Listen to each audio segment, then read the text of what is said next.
Pernah nggak sih kamu merinding waktu dengar orang tua atau tetua ngomongin ramalan Jayabaya? Kenapa prediksi yang katanya ditulis oleh sosok kerajaan Kediri abad ke-12 itu masih jadi perbincangan hangat? Padahal zaman sudah serba digital. Lebih gilanya lagi, sebagian orang bilang apa yang tertulis di naskah kuno itu kebetulan mirip keadaan kita sekarang di 2025. Aneh? Penasaran? Tenang, kita bakal bongkar satu persatu. Dari mana asal-usul ramalan ini? Siapa sesungguhnya Jayabaya? Dan kenapa depan kita seolah sudah dites duluan oleh catatan kuno raja spiritual ini?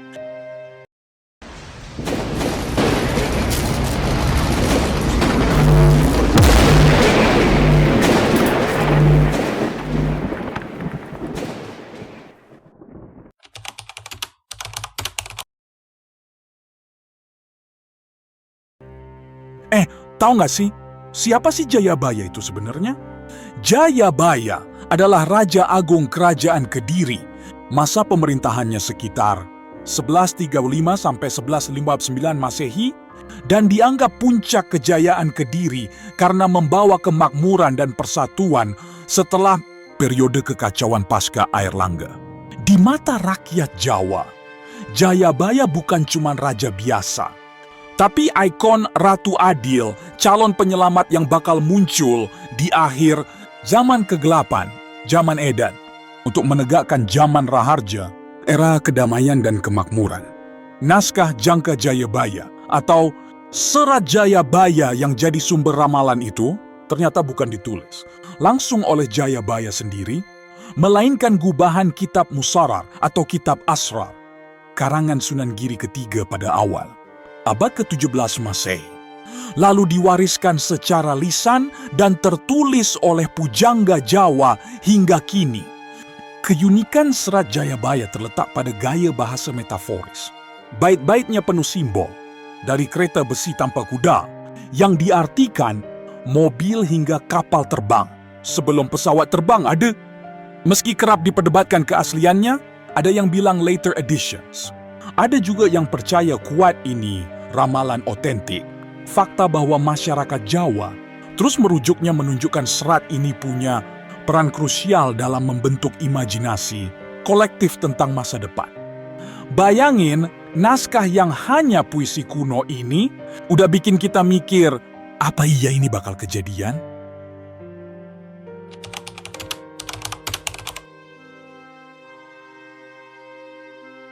Siap-siap, isi dompet bakalan bikin kering, tapi yuk kita lihat kenapa. Menurut proyeksi IMF, pertumbuhan ekonomi Indonesia pada 2025 diperkirakan turun menjadi 4,7%, lebih rendah dibanding 5,1% tahun sebelumnya. Sementara itu, pemerintah Indonesia memasang target pertumbuhan 5,2% untuk 2025. Berpegang pada cetak biru APBN yang memproyeksikan ekspansi ekonomi 5-5,2% tahun ini. Realitas di lapangan, kuartal 1 2025 mencatat pertumbuhan 4,87%. Perlambatan tercepat dalam lebih dari 3 tahun disebabkan oleh melemahnya konsumsi rumah tangga dan perlambatan investasi. Meskipun net ekspor sedikit menopang laju ekonomi, faktor eksternal seperti ketegangan dagang Amerika dan Tiongkok dan risiko tarif impor baru terus menekan ekspor barang non-migas, membuat kontribusi bersih ekspor hanya tumbuh tipis pada kuartal pertama. Belum lagi kebijakan BBM, walau subsidi Pertalite, seolah ditahan hingga Desember 2024, memicu tekanan fiskal dan potensi inflasi. Analisis Core Indonesia menyatakan kenaikan harga BBM bisa mendorong inflasi naik ke 2,5-3,5%, yang otomatis menekan daya beli masyarakat. Harga komponen pangan juga ikut terangkat karena biaya, transportasi dan produksi meningkat, menambah beban rumah tangga. Padahal konsumsi rumah tangga menyumbang lebih dari 55% PDB Indonesia. Belum selesai, wacana penambahan jenis, pajak dan kenaikan tarif. Pajak berpotensi mengurangi konsumsi discretionary, bikin kita makin nahan napas setiap kali check out belanja bulanan. Gimana ya kalau belanja bulanan aja udah bikin jantung deg-degan? Apalagi rencana liburan akhir tahun?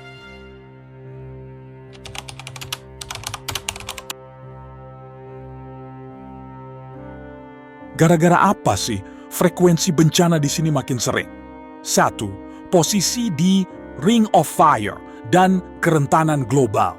Indonesia menempati peringkat kedua dalam daftar negara paling rentan bencana alam di dunia karena berada di pertemuan 3 lempeng tektonik, Pasifik, Indo-Australia, Eurasia.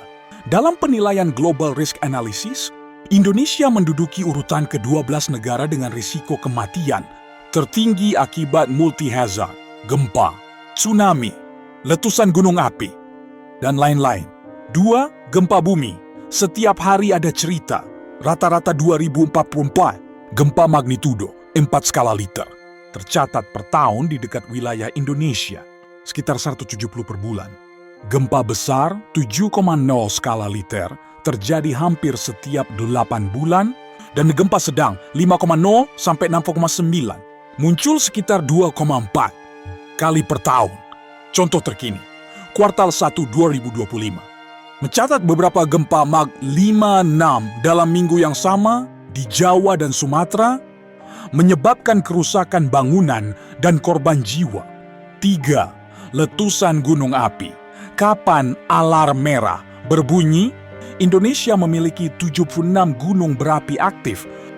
Rata-rata muncul 5 erupsi signifikan per tahun, termasuk Sinabung, Sumatera, dan Semeru, Jawa Timur, yang terakhir meletus berulang kali sejak 2020. Aktivitas vulkanik ini sering disertai abu vulkanik yang mengganggu transportasi udara dan memicu gangguan pernapasan pada masyarakat sekitar. 4. Banjir dan longsor di Pulau Jawa.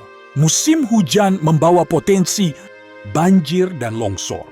Java Selatan, misalnya, mencatat rata-rata 10 sampai 15 kejadian longsor per musim hujan, dengan ratusan korban jiwa dan ribuan rumah terendam. AP News melaporkan peningkatan frekuensi longsor yang dipicu kombinasi deforestasi industri sawit dan perubahan pola curah, hujan akibat krisis iklim.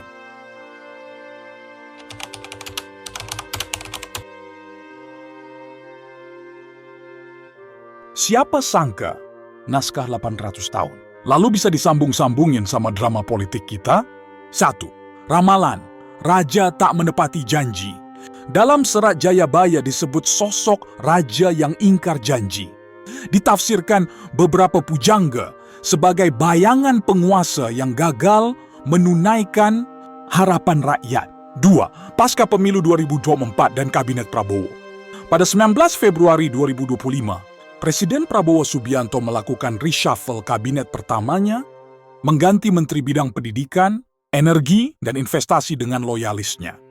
Meski dijelaskan sebagai upaya menyegarkan kinerja, publik mempertanyakan apakah reshuffle ini benar-benar menyasar efisiensi atau sekadar konsolidasi kekuasaan partai penguasa. 3. Intrik dan janji-janji yang tertunda. Isu pembentukan kementerian, pendapatan negara untuk mengejar target pajak 18% PDB sempat mencuat, namun hingga Mei 2025 belum ada langkah konkret selain wacana awal. Friksi antar koalisi dan tarik-menarik jabatan seringkali bikin keputusan strategis ngambang. Persis seperti gambaran ramalan, panggung pemerintahan goyang, rakyat menahan napas. Gara-gara intrik politik, kita yang nonton aja sering nahan napas, apalagi yang terdampak kebijakan.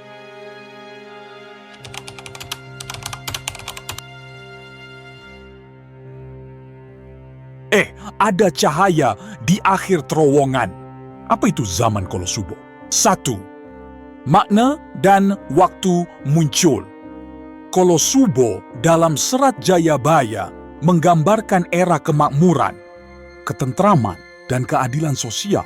Diprediksi dimulai sekitar 2025. Beberapa pujangga menafsirkan bait-bait metaforis. Jayabaya seperti air jernih mengalir tanpa batas, dan orang bijak memimpin tanpa pamrih sebagai gambaran infrastruktur lancar dan pemerintahan bersih.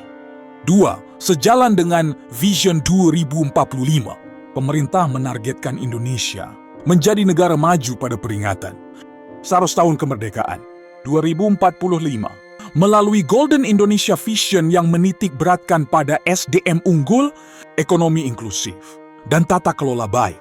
IMF dalam artikel IV Consultation 2024 menegaskan pentingnya reformasi institusional dan investasi infrastruktur untuk mencapai pertumbuhan berkelanjutan menuju status high income pada 2045. 3. Transformasi digital dan kesejahteraan. Akselerasi digitalisasi, termasuk e-commerce dan fintech, diperkirakan tumbuh 15% year on year hingga 2025, menjadi motor pertumbuhan baru. Indeks pembangunan manusia (IPM) naik dari 72,0 2020 menjadi 74,5 2024. Bukti peningkatan kualitas hidup dan akses layanan publik.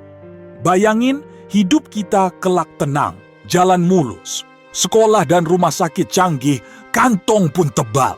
Jadi ramalan Jayabaya ini bukan sekadar mitos. Ada celah logika di baliknya yang bisa kita hubungkan dengan data hari ini. Mau terus dapat video seru tentang sejarah Nusantara dan ramalan kuno? Jangan lupa like, komen, dan subscribe sekarang juga agar kamu gak ketinggalan kisah unik selanjutnya. Sampai jumpa di video berikutnya. Wassalamualaikum warahmatullahi wabarakatuh. Sampurasun.